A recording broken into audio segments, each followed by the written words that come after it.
What's up, everybody? It's the Quarter Guy, and it's been a bit of a weekend for me. Well, a weekend in a few days, of course.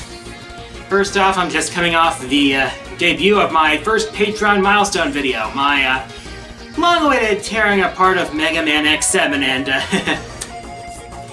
let me tell ya, I had fun making that video. It's one of the advantages of having a camera like the Handycam I'm using for my 25 cents worth from this point, well, since a few weeks ago, is, well, it's that I can increase my production values by, doing stuff like I did in that review, like, the whole homage to Dragon. I'm surprised people actually got that considering how old the show is, but, also, in terms of, like, how I used some special effects and editing magic to look like I actually destroyed my copy of Mega Man X7 with a Hotto Blaster. But anyways, huge thanks to all my patrons for all their support for my channel and making this review possible. And the next milestone comes at $500. It's not something that will involve that level of production values, but it involves something that we considered rather painful. It'll be a one-shot Let's Play of the infamous bootleg game Hong Kong 97. We'll see if I ever get there. And, Extra Life update. I am a lot farther towards my goal this year than I thought I would be at this point, at any point. I'm currently at $725 and my goal is $1,000. So, wow. All that money is going to be going to the Children's Hospital of Wisconsin, by the way, so the kids will be thankful for you for that. And while we're on the topic of Extra Life, I might as well bring this whole thing back. If you have Mega Man Maker and you have a level that you'd like me to play, and you'd like to support the Children's Hospital of Wisconsin, be sure to send me a donation to my Extra Life campaign, links in the description below, and be sure to add the level code with your donation.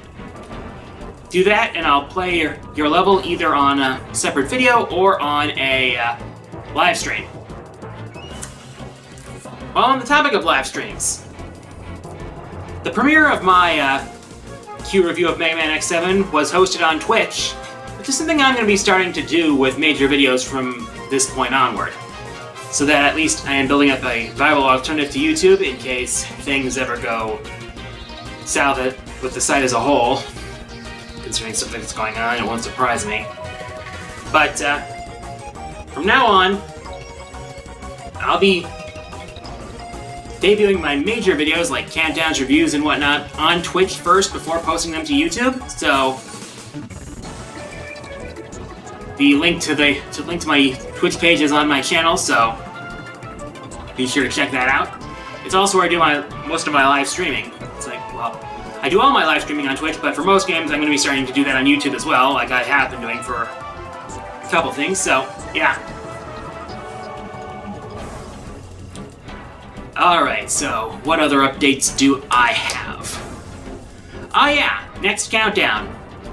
It's a bandwagon hopping thing and a retread of a topic I've covered in the past. It's top 10 characters I want in Smash Switch. I mean, considering the hype that always accompanies the new Smash Bros. Game, it was only a matter of time before I tackled the topic. So, basically, the criteria I'm setting forth is I won't be covering characters or franchises from the previous list. I won't be covering characters who are already assist trophies, and I will not be covering characters who appeared in previous games. So, that's going to add for a little variety there. Otherwise, any character who's had a connection with Nintendo, no matter how small it is, even if it's just been side games or spin-offs, is eligible. So, that's going to be my target countdown for next month, followed hopefully by my Monster Hunter collab with a certain veteran Monster Hunter player. And that's pretty much all I got this week, since I really couldn't think of anything in the world of gaming that really warranted my talking about. Oh, by the way, Nintendo Labo is really fun, so yeah. Okay, for my question of the week, will you watch my premieres on Twitch? As always, answers in the comments. Favorite comments will be featured in the next episode. Here are last episode's winners.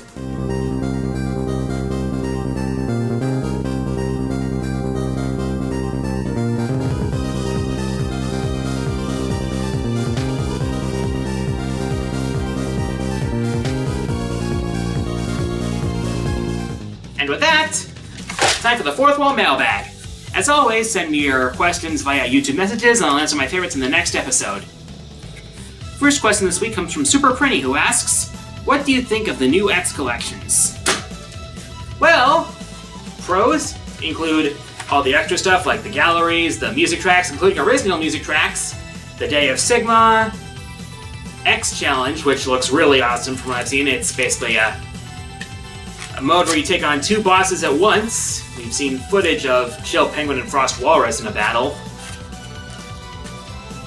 And it's also going to be a convenient place to have every every main series X game in one place. Though, there are a couple things I question. First being, why Capcom divided it into two collections if they're just going to sell them in a bundle at retail. And the other one being for the Switch version. Once again, they're going with the card and code bullcrap, which I really honestly don't get. It's a weird decision, and it's really not necessary. But I am looking forward to the collections as a whole. Yeah, and on another thing, if a new X game gets announced, I'll have everything in one place when I do an X-rospective.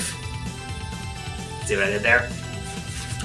Next question comes from Western Echidna, who asks, have you ever thought about cosplaying?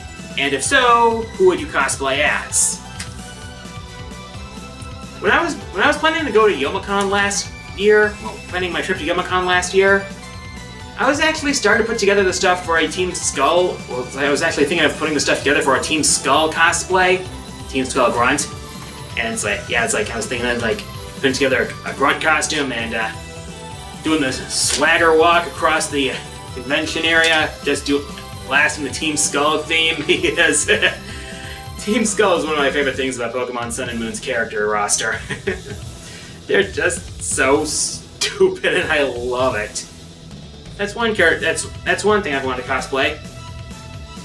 And I'm not really sure about other characters I could really pull off.